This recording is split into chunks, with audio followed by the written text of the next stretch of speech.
Hi, my name is Caden. I go to Junipero High School and I'm a rising sophomore. So this is the facial recognition door lock, and what it does is it takes a scan of your face and then compares it to see if it matches with a catalog of other faces, and if it does, then it'll unlock the door. This is milestone 3, and what I've done here was I've added an additional button for it to open from the inside, as long as this entire door chassis and functioning door as kind of like, something for this lock to be put to use. Right here you can see that connected to the Raspberry Pi are these two cables. This cable has been this is actually one cable, but I snipped it in half and then stripped the side, and then I soldered it to the bottom of this PCB, which is connected to this button. And then after that I then modified the file for the Python code to include that as one of the possible buttons that could be pressed. And then what I did was that when it presses the button, it'll automatically skip all the facial recognition and just execute the open door command. So this lets you open the door from the inside, and it'll even let people who, whose faces might not match open it, but because they're in the inside, we can assume that they should be there and we wouldn't need to use the facial recognition.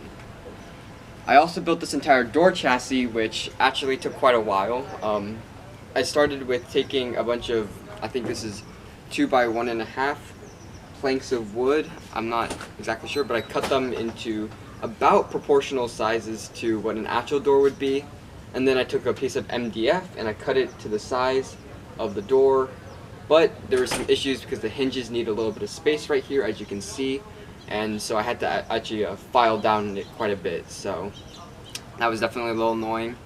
I then had to add some stability blocks to the bottom so that it can actually stand upright, and I put them out like this because when you open the door, that changes the entire center of gravity and it wants to go back here, so having this is really good for stability. You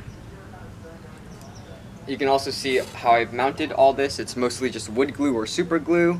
I've 3D printed some custom mounting parts, so for the Raspberry Pi you can see that it has this mounting piece that it broke, but it should normally screw in, and then you can also see I created this piece, which is supposed to act as where the lock itself is supposed to slide in, so it wouldn't be able to move. And then I also added these sharp, small little corner pieces out back here so that the door wouldn't swing out in too much, and that could become an issue because it might become hard to align the lock into like the lock.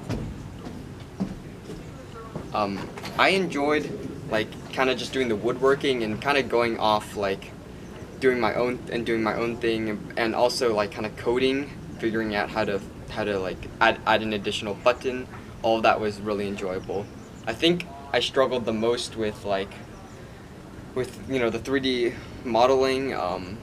To make these custom 3D printed parts, I had to learn Fusion 360, and I think I needed a lot of help with that.